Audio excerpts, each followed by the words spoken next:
Welcome to Pandar academy. Indian national movement की इस series के दूसरे वीडियो में आपका स्वागत है। फर्स्ट वीडियो में हम लोगों ने डिस्कस किया था कि 1857 की क्रांति, साथ में जो प्रमुख जनजातीय विद्रोह हुए थे और साथ में सामाजिक सुधार आंदोलन।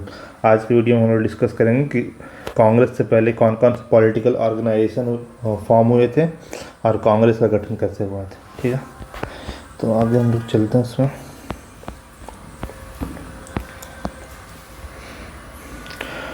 तो ये सारा ये टॉपिक जो है कांग्रेस पूर्व जितनी भी राजनीतिक संस्थाएं थी, तो ये मेनली फैक्चुअल नेचर का है, तो इसमें सारा कुछ याद करने वाला ही मैक्सिमम चीज़ होता है। तो सबसे पहला जो हम लोग ऑर्गेनाइजेशन डिस्कस कर रहे हैं यहाँ पर वो है land holder society. Land holder society, इसके संस्थापक थे द्वारकानाथ टैगोर और राधाकांत देव। और इसका जो पर्पस था बनाने का, जमींदारों के हितों की रक्षा के लिए बनाया गया था, और ये इसकी स्थापना कलकत्ता में की गई थी।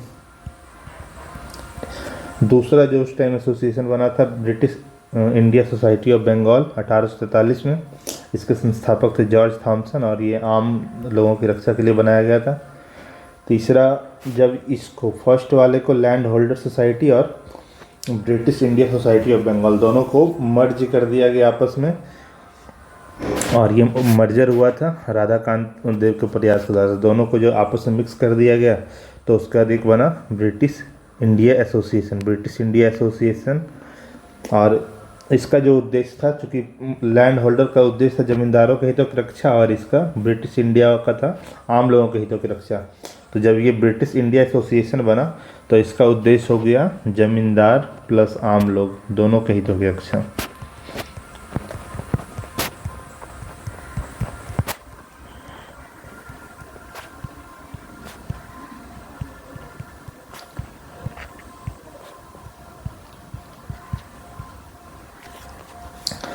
एक और इम्पोर्टेंट ऑर्गेनाइजेशन कांग्रेस से पहले बना था 1852 में, बॉम्बे एसोसिएशन। संस्थापक थे दादा भाई नौरोजी, और इसका उद्देश्य था भारतीयों के लिए, इंडियंस के लिए लेजिस्लेटिव काउंसिल की मांग करना। तो इंडियंस के लिए लेजिस्लेटिव काउंसिल की मांग करना इसका उद्देश्य था बॉम्बे एसोसिएशन का। इसके संस्थापक थे दादा भाई नौरोजी। ये बॉम्बे में फॉर्म हुआ था। फिर नेक्स्ट और एक ईस्ट इंडिया एसोसिएशन, इसका लंदन में फॉर्म हुआ था, और इसके भी संस्थापक थे दादा भाई नौरोजी ही। और एक जो ड्रेन ऑफ वेल्थ की थ्योरी दी थी, ड्रेन ऑफ वेल्थ की थ्योरी किसने दी, तो ये श्रेय भी दादा भाई नौरोजी को जाता है। और ये ड्रेन ऑफ वेल्थ जो कैलकुलेट किया था, ये ईस्ट इंडिया एसोसिएशन ने किया था।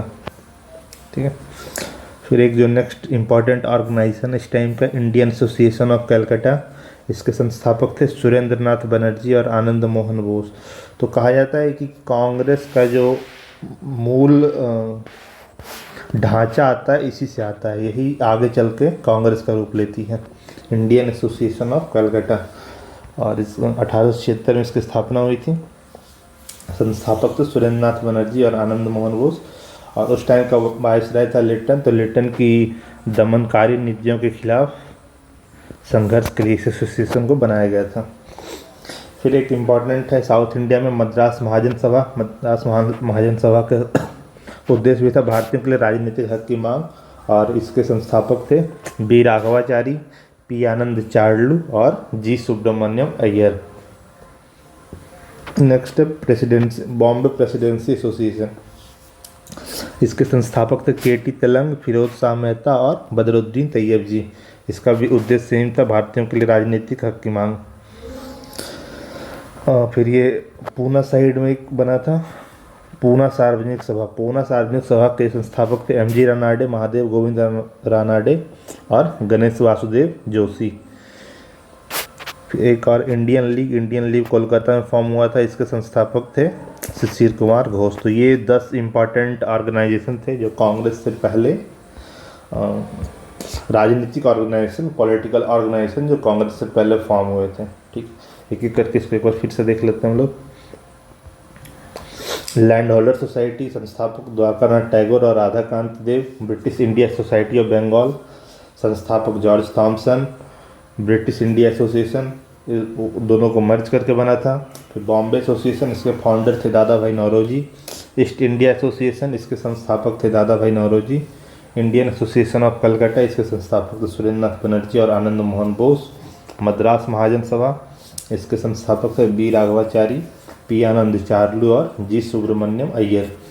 बॉम्बे प्रेसिडेंसी एसोसिएशन, इसके संस्थापक थे के टी तेलंग, फिरोज शाह मेहता और बदरुद्दीन तैयबी।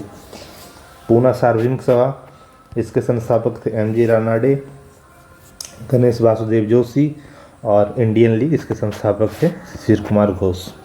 और अब सबसे इम्पॉर्टेंट ऑर्गेनाइजेशन जो इंडियन नेशनल मूवमेंट में फॉर्म हुआ था वो है इंडियन नेशनल कांग्रेस।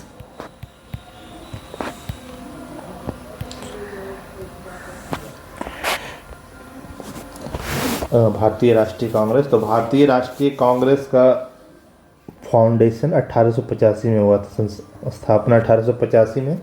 और इसका जो स्टार्टिंग नाम था, शुरुआती नाम था भारतीय राष्ट्रीय संघ था। भारतीय राष्ट्रीय कांग्रेस का शुरुआती नाम था भारतीय राष्ट्रीय संघ, लेकिन बाद में दादा भाई नौरोजी के सजेशन पे इसको चेंज करके भारतीय राष्ट्रीय कांग्रेस कर दिया गया। और कांग्रेस का जो मीनिंग होता है कि कांग्रेस का मतलब क्या होता है, तो कांग्रेस का मतलब होता है कि व्यक्तियों का समूह। तो इसकी स्थापना का जो श्रेय दिया जाता है कि किसने स्थापना की थी, तो एक ब्रिटिश रिटायर्ड अधिकारी थे, उनका नाम था Elon Octavian Hume, A.O. Hume. तो उन्होंने इसकी स्थापना की थी और इसका पहला अधिवेशन 28 दिसंबर 1885 को हुआ था।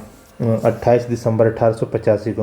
पहले ये पूना में होने वाला था, पूना, लेकिन परंतु उस टाइम पूना में प्लेग बीमारी फैली हुई थी, तो उसके कारण इसका स्थान चेंज करके बॉम्बे कर दिया गया। और बॉम्बे के ग्वालियर टैंक में गोकुलदास संस्कृत कॉलेज, यहाँ पर कांग्रेस का पहला बैठक हुआ था, कांग्रेस का पहला अधिवेशन हुआ था। बॉम्बे के ग्वालियर टैंक के गोकुलदास संस्कृत कॉलेज में 28 दिसंबर 1885 ईस्वी को कांग्रेस का पहला अधिवेशन हुआ था। उसमें कुल 72 लोगों ने हिस्सा लिया था, 72 लोगों ने पहले अधिवेशन में भाग लिया था। और उसकी जो अध्यक्षता थी व्योमेश चंद्र बनर्जी, WC बनर्जी ने की थी। और उसके जो सचिव थे, शुरुआती सचिव, वो थे A.O. ह्यूम। तो ये कांग्रेस के बारे में जो एक ऊपर से बेसिक उसका स्टार्टिंग कैसे हुआ था। अब कांग्रेस के बारे में कुछ और भी जैसे दो सिद्धांत दिया जाता है, सेफ्टी वॉल्व का सिद्धांत और एक दूसरा होता है तड़ित चालक सिद्धांत, कि कांग्रेस का फॉर्मेशन क्यों हुआ था। तो ये दो अलग अलग लोगों के द्वारा दिया गया था। तो पहला ये सेफ्टी वॉल्व का सिद्धांत दिया गया था लाला लाजपत राय के द्वारा।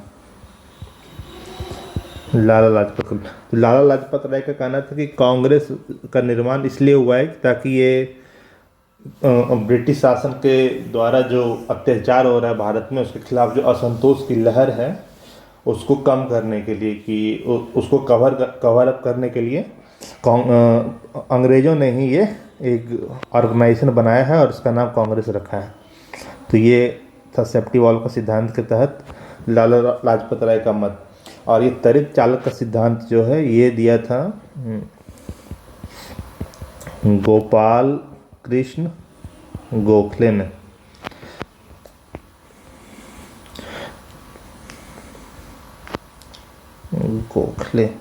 तो गोपाल कृष्ण गोखले का कहना था कि कांग्रेस की स्थापना तो एक अंग्रेज अधिकारी ने की है, लेकिन चूंकि उस टाइम जितना ही पॉलिटिकल ऑर्गेनाइजेशन फॉर्म हो रहा था, हर के खिलाफ ब्रिटिश सरकार उसको दबा दे रही थी। लेकिन चूंकि इसकी स्थापना एक ब्रिटिश अधिकारी ने की थी, इसलिए इसके प्रति उसका ब्रिटिश सरकार का थोड़ा सॉफ्ट कॉर्नर है। और हम लोग उसका यूज करके, कि एक ब्रिटिश अधिकारी ने इसकी स्थापना की है, इसका यूज करके हम लोग इसको इंडियन इंटरेस्ट में इसका यूज करेंगे, भारतीय हितों की रक्षा के लिए कांग्रेस का यूज करेंगे। तो ये था तड़ित चालक का सिद्धांत। और दूसरा है हमारा सेफ्टी वॉल्व का सिद्धांत लाला लाजपत राय के द्वारा। तो कांग्रेस के बारे में कुछ जो बेसिक जानकारी हम लोग अभी तक यहाँ तक 1885 में इसकी स्थापना हुई थी। इसका स्टार्टिंग वाला नाम था भारतीय राष्ट्रीय संघ। स्थापना की थी A.O. ह्यूम ने। और पहले अधिवेशन के अध्यक्ष था WC बनर्जी ने, जो 28 दिसंबर 1885 को बॉम्बे के ग्वालियर टैंक के गोकुलदास संस्कृत कॉलेज में हुआ था। ठीक। और जो दूसरा अधिवेशन हुआ था उसके अध्यक्ष थे दादा भाई नौरोजी।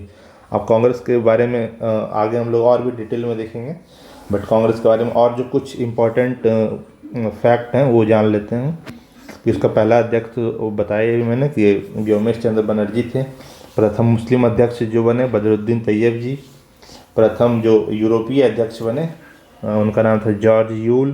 प्रथम महिला अध्यक्ष एनी बेसेंट और प्रथम भारतीय महिला अध्यक्ष सरोजनी नायडू। ठीक है। अब कांग्रेस के बारे में बाल गंगाधर तिलक का बहुत अच्छा उनका विचार नहीं था इसके बारे में कि वो कांग्रेस से सहमत नहीं थे बहुत मामले पर, चूँकि कांग्रेस का अधिवेशन साल में एक बार हुआ करता था उस टाइम, साल में एक बार। तो तिलक का कहना था कि यदि हम इसी तरह मेढक की तरह साल में एक बार टर्राएंगे तो भारतीयों को इससे कोई सफलता नहीं मिलेगी। ये कांग्रेस के अधिवेशन के बारे में तिलक का विचार था कि यदि हम साल में एक बार मेढक की तरह टर्राएंगे उससे भारतीय हितों की कोई रक्षा नहीं की जा सकती। साथ में उन्होंने कांग्रेस पर प्रार्थना, याचना और विरोध की राजनीति का आरोप लगाया था बाल गंगाधर तिलक ने। ठीक है। अब ये जिस टाइम कांग्रेस की स्थापना हुई थी उस टाइम भारत का वायसराय था डफरिन। तो डफरिन का कहना था कि कांग्रेस जो है बहुत सूक्ष्मदर्शी अल्पसंख्यक जनता का प्रतिनिधित्व करती है, यानी ये पूरे पैन इंडिया लेवल पे नहीं है, ये बहुत थोड़े लोग हैं जिनका प्रतिनिधित्व कांग्रेस कर रही है। इसके अलावा जो एक लॉर्ड कर्जन थे वो बंगाल विभाजन के दौरान हम लोग आगे पढ़ेंगे कि उसने कांग्रेस के बारे में क्या टिप्पणी की थी। और भी कांग्रेस के बहुत सारे इंपॉर्टेंट अधिवेशन है जिनके बारे में जानना है तो वो हम लोग नेक्स्ट वीडियो में डिस्कस करेंगे इसको। चलिए, धन्यवाद।